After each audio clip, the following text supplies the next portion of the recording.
Hi everyone, and welcome to another episode of the Cloud Architects podcast. We are here at Microsoft Ignite, and so some of the noise that you're going to be hearing in the background is because we are recording live and we've managed to find a spot on the floor. And I'm here today with Chris Goosen. Hello.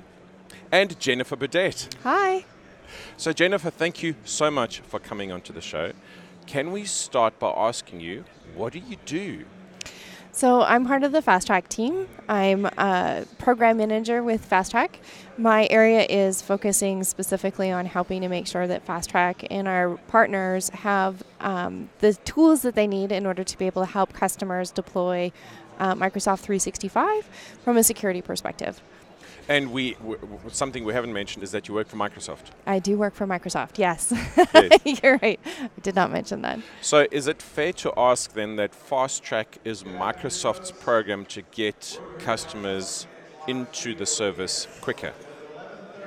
Yeah, it is definitely a benefit for customers to help them deploy Microsoft 365, and it is a Microsoft benefit that is part of the subscription when you purchase Microsoft 365 services.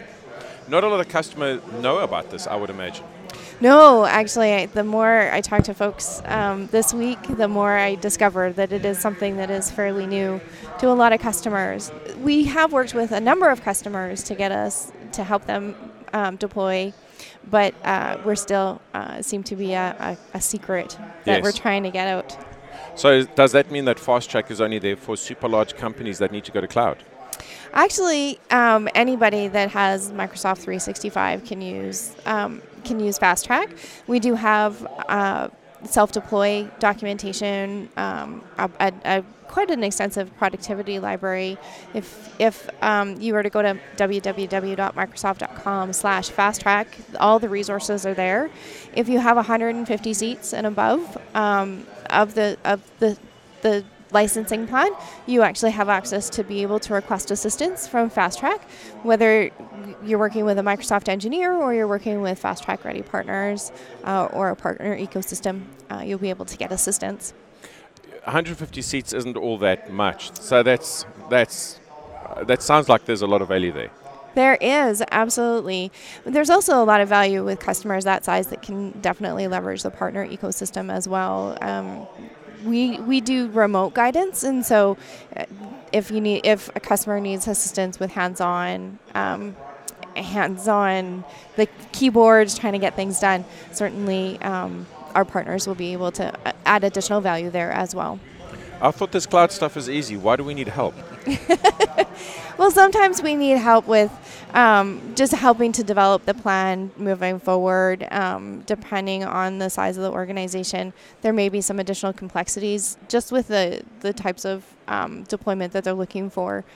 So most of the cloud is actually really quite easy. I like what you said about sort of the partners being able to assist, right? Because I think from a partner perspective, very often partners look at this and go, hang on, Microsoft are doing what we do. And so there's a little bit of like, oh, we feel a little bit threatened here because now, like I was going to do that for my customer, but now Microsoft's going to do that for my customer. Where does that leave us? Yeah, so that's actually a really good point. So partners can and actually should request assistance from FastTrack when they're engaging with their customers.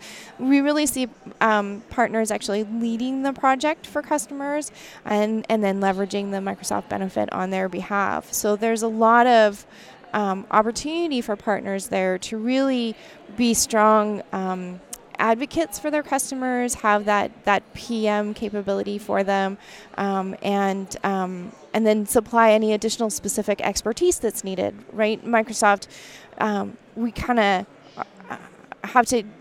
we can't take any particular biases, right? So certain industries require different things, and so partners can definitely help and provide that guidance and those specifics that we might not necessarily be able to do.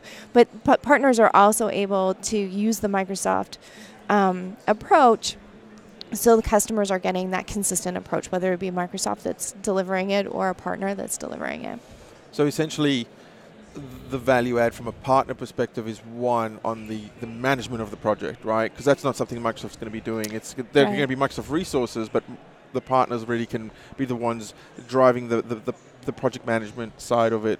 And then I guess anything that involves maybe remediation of things, right? Yeah. Because, I mean, y'all aren't going to come in and fix the environment, right? Exactly. If there's something that needs to be rectified, that's the partner value add. So this is really sort of a collaboration as opposed to, Microsoft are going to do this thing and then we won't be involved from a partner perspective. Absolutely. It is definitely a collaboration. I like the way you put that, for sure. You mentioned, sorry, I just want to go back to something that you said, because it sounded like you said you may leave the customer with process. So does that mean, and in my mind, FastTrack is this box, and inside FastTrack engages with the customer and stuff goes whoop, into cloud, right? Is there more? Is there, because we mentioned process, and if I'm going to cloud, and there's still a bunch of customers who've got zero cloud investment, or they have got zero cloud adoption, should I say. They've invested in cloud, but they don't necessarily know how to go there. And you mentioned that there is process. So does that mean that FastTrack is going to teach me about cloud, or will I learn about moving to cloud? What does that mean? Or can I use the cloud better? What is that process? Oh, that's a long question, isn't it? There's a lot to unpack in that one. And so I need a second to unpack all of that. All right. So what we've done at Microsoft is we've actually gone through and there's a couple of pieces. So we will definitely provide education around what aspect of the cloud the customer is looking to use, what that means, and provide them guidance on the different areas that they would look to leverage as they go to move forward. And so we try and standardize that across, right? So that if I'm talking to you today and I'm talking to you tomorrow, you're going to get the same information. It's repeatable, and it happens for all customers. And so we also try and make sure that we provide the best practices for customers as well, so that they have that nice strong foundation and that base to go from, so that once you have that base to go from, then you can then start customizing as necessary for your individual organization. Did that answer your question? Yeah. Okay. So what I would imagine that, because you think FastTrack, and FastTrack means that my stuff goes to cloud, right? Irrespective of the workload, if it's mail or OneDrive, I think maybe more than just the lift and shift. So I've got my data on premises and it's going to go to cloud, and FastTrack will make that happen. Fairy dust, and it's over there. Yeah. What does FastTrack mean for something like Teams? Should we take that question a little, ask it a different way? So what are the things that FastTrack will help with, and what are the things that they won't help with? Yes. Can we break it down like that first? I think that's fair. That's a better question, yeah. Yeah, so a lot of that information is actually in our service description around the specifics, but in a general sense, we'll help you identify what the knobs and the buttons are for configuration. When it comes to data migration, we customers with 500 seats or above actually do get assistance moving the data over into the cloud. Once you have the settings configured, if you will, we'll also work with you in the different aspects. So for example, with Office 365 Advanced Threat Protection, we'll teach you how to leverage the data and the signals that you're getting out of it, right? And same thing with Microsoft Defender Advanced Threat Protection. We'll work with you around what are you seeing, how do you leverage that, what tools are available to make your job a little bit easier.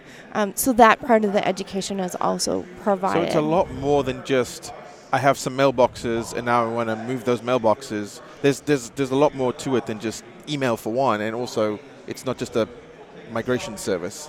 Absolutely. It's a little bit more complete than just that. Absolutely. We'll work with you around like Azure Information Protection, for example. What those will help you figure out what policies you need and what labels you want to create and how to get those set up. We'll work with you around Secure Score, for example, making sure that you understand how do you leverage Secure Score to manage your portfolio and make sure that you're as secure as you possibly can be without impacting your users. So we'll help you with the tools that are available as well to understand what's happening in the environment rather than, as you say, just simply moving mail and turning the mailboxes on. I think the value for customers is changing how I work. Well, ideally, that's how the value isn't just that Exchange moves from there to in the cloud. There's no value in that. Right. The value is that I should be getting more value out of this ecosystem that I've bought into. Right. Yeah, exactly. So how does FastTrack help from an adoption point of view? You spoke today a lot with our previous guest about change management within the organization. And so does that mean that FastTrack works next to, adjacent to change management? Do I get an element of change management that comes with FastTrack? Sure. We definitely will work with the customer in their change management processes and helping to make sure that once the change is in place, that it is running as it's needed, as intended, and that you are understanding what you're getting back out of that, as I had said earlier. Yeah. How do customers engage with FastTrack? So the best way is to go to www.microsoft.com/FastTrack. Right. There's a whole wealth of information. You'll log in with your tenant ID, so it'll pull up information specific to what you've purchased. And so there's like I said, a whole host of documents and a productivity library. There's some adoption materials there as well. And there's a whole bunch of sessions actually this week around adoption that I encourage folks to take a look at. They are specific in different areas, so it's really helpful depending on what stage of the journey you're on to check those out. There's also a link there for the ability to request assistance. Yeah. And depending on what you're looking to request assistance on, you may either be looking for a partner, and so we can help identify a partner in the local region with the local language, or if you are already working with a partner, we can definitely leverage and work directly with that partner and engage with them on what steps need to happen. That's a good point. I mean, when would you encourage organizations to engage with FastTrack? Is it at the very beginning of the journey? Is it once you've dipped your toe in the water? Or is it, okay, we've committed, now we need to kind of adopt? You know what? It all depends on the organization. Certainly the sooner you can reach out, the better, because then we can help you with that path and help you plan and envision where you want to go. So the sooner you can get involved, the better. Okay. In that sense. Let's talk about partners for a second. Sure. And FastTrack is not going to take money away from partners. No. How do I become a FastTrack partner? So there's a website that we have. It's aka.ms/FastTrack Partners.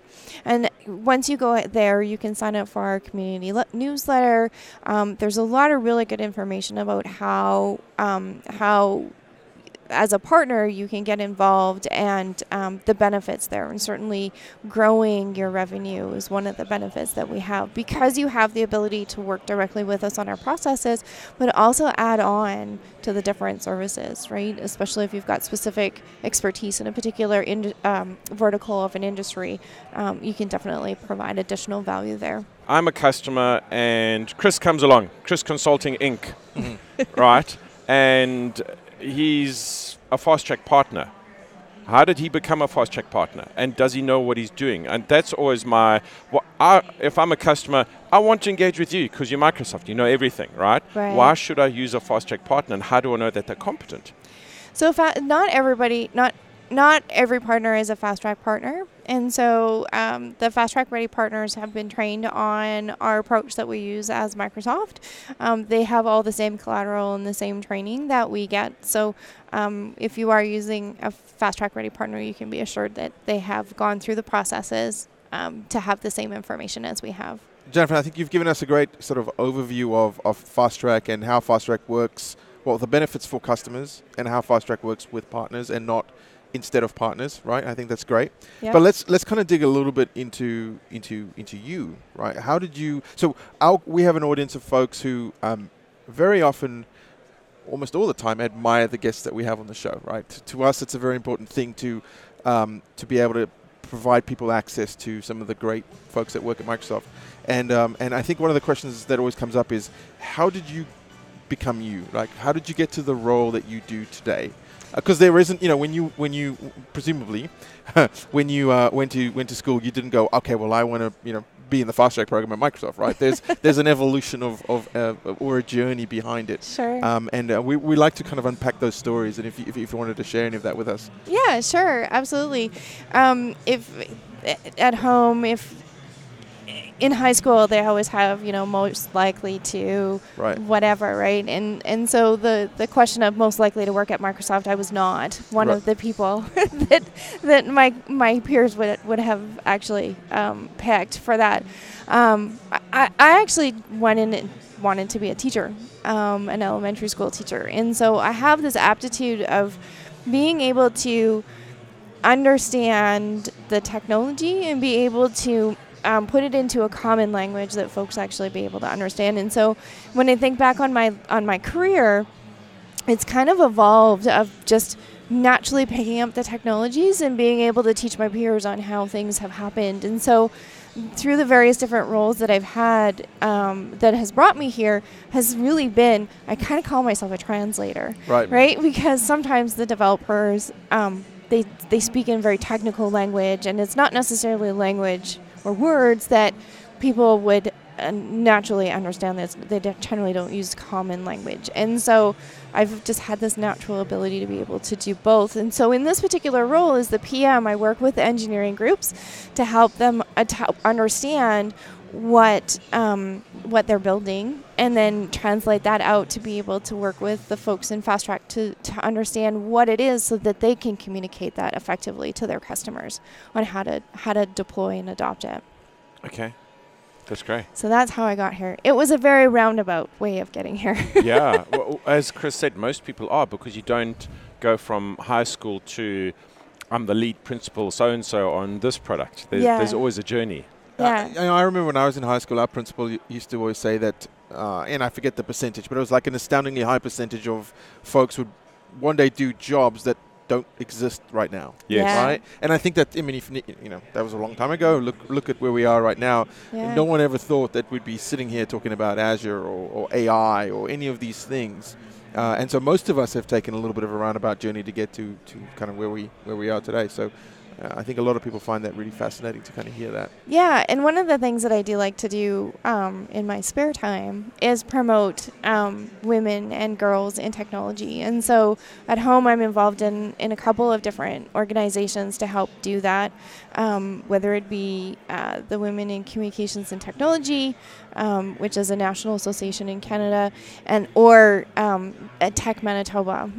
I work with them as well on their programs. But I also host DigiGirls for Microsoft in Winnipeg, trying to get girls in grade 9 and 10 interested in technology and show them that technology is not just simply coding, that they could do all kinds of things. Because I'm not a very good coder. Actually, I've coded very little in my life. Fair enough. But I have that ability to understand and know how the technology works. So I try very hard to get that exposure out there and to promote others. On this show in particular, that's something that we kind of carry with us as well, is we are very, almost by accident, right? It started almost by accident, but that we like to have, women in technology on the show. Right?